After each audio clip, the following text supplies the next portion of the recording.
Everybody's performing. Everybody is trying to look good for another human being. So we're performing.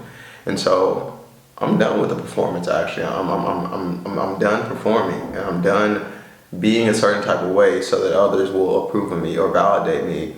And honestly, it's not so that others will approve of me or validate me. It is so that I would approve of myself. I approve that this behavior is good. I accept this part of myself. I validate this part of myself. But if I show this side, I don't think that's good. I don't approve of that. I don't think that's appropriate. And so it's been a beautiful catalyst and a beautiful experience this month to see and to experience what letting go of or allowing more of my expression.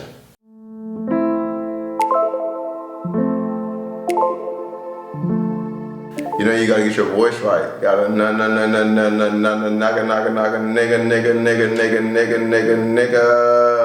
nigga please.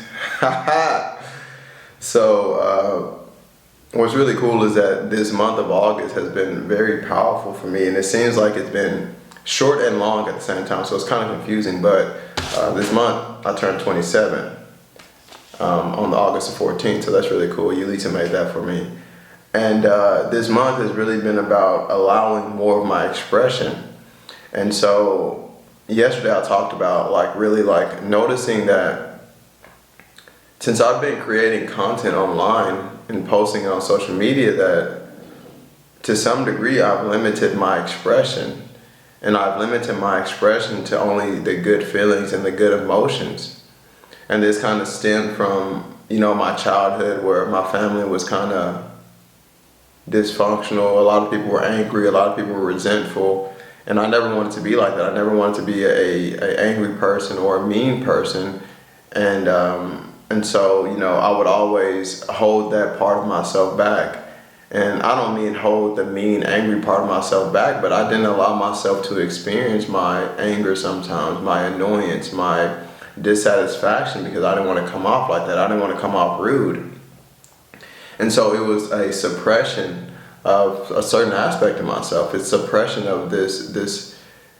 Basically, I'm a full human being, but I'm only allowing my goodness. I'm only allowing my happiness. But it's like that dilutes your ability to experience yourself and your wholeness.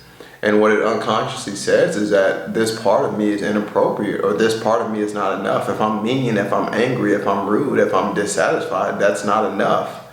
And so that's what this month has been about. Since I moved into this new space, this new apartment, it's been so big, and it's allowed me to, it's kind of invited me into more expression. It's invited me into more bigness of expression. And I saw where I've been holding back, and specifically within my relationship with Yulita, because she's a mirror for me. So she's able to show me and reveal to me the areas that I'm not allowing myself. And so as an opportunity for me to express myself, I've noticed that I'm funny. I know that I'm funny. I'm funny with Yulita, but I've even got even more excited about even maybe being a comedian. And the label is finite, and I'm not going to be stuck on the label of being a comedian, but really allowing that side of myself to shine through, allowing this funny side, this kind of this ridiculous side, like this absurd side, like the side that says nigga, like to get my voice clear, like allowing that side to shine through.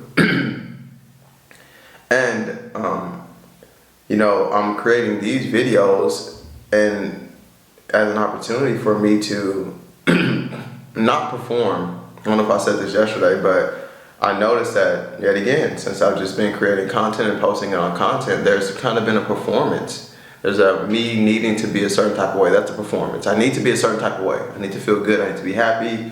I don't need to come off like this. I don't want to say nothing rude. I don't want to be too outlandish. But it's like, that's a performance, because it's not allowing all of me. And so it's a practice for me, because, not only is it a performance on social media, but if you look around the fucking world, everybody's performing.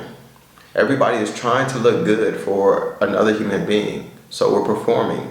And so I'm done with the performance. Actually, I'm done performing, and I'm done being a certain type of way so that others will approve of me or validate me.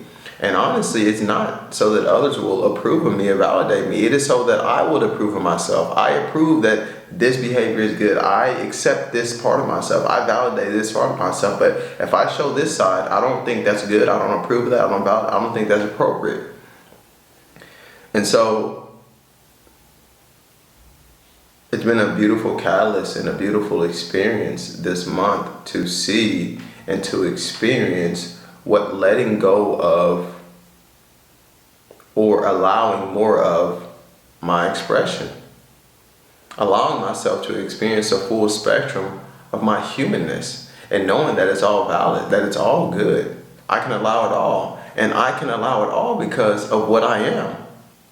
This morning when I woke up, I've had resistance, and I wouldn't say this has been a problem for me. It hasn't been a problem, but I've noticed irritation and not really allowing it. Is that when I wake up in the morning, immediately my mind just starts running and I start thinking about things that are uncomfortable.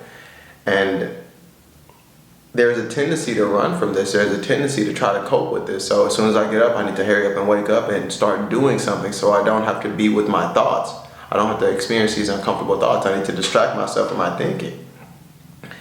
And I imagine a lot of people experience this, but what I've noticed more after talking to a friend is that, like, why do I need to run from my thoughts? Why do I need to run from uncomfortable feelings?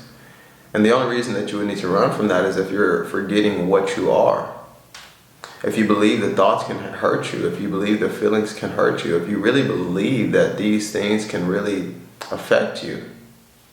And to some degree they can, but they only can affect you if you allow them to affect you, if you allow them to move you into action.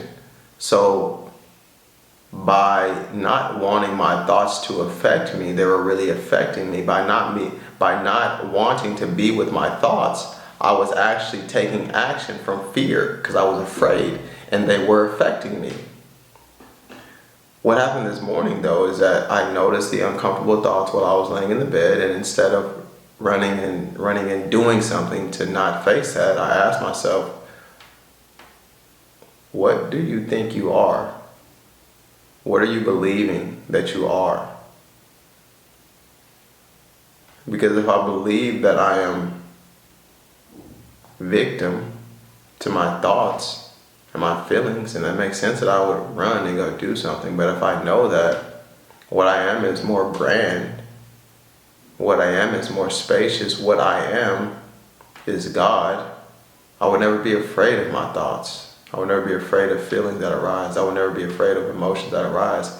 If I know what I am is space, I am the infinite space, I am eternal soul.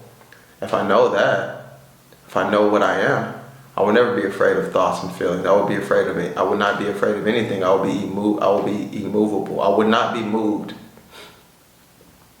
if I know what I am. If I am knowing what I am.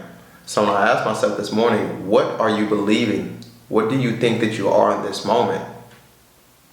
I didn't have an answer, but I knew that what I thought I am, what I was thinking about myself, was not the truth. I was thinking that I was fragile. I was thinking that I was weak. I was thinking that my thoughts could hurt me, so I wasn't recognizing the truth of what I am. And that's always our opportunity and the catalyst. And so with everything that I've shared, it's the same thing, is that, like, allowing my expression is to remember what I am. And what I am is infinite. What I am does not need to resist anything. What I am allows everything. God allows everything. Life allows everything. Life is not judging me. Life is not judging you. Life is allowing you to be what you are. And now it's an opportunity for us to allow ourselves to be who we are by seeing that every experience, all of our spectrums of emotions, all of our feelings are completely valid. It's all appropriate. And when you can hold that and be with that, you see yourself as what you really are. What you are is powerful. What you are is beautiful. What you are cannot be harmed. What you are cannot be affected. What you are is immovable. What you are is God. You are life and you are loved. And that's it.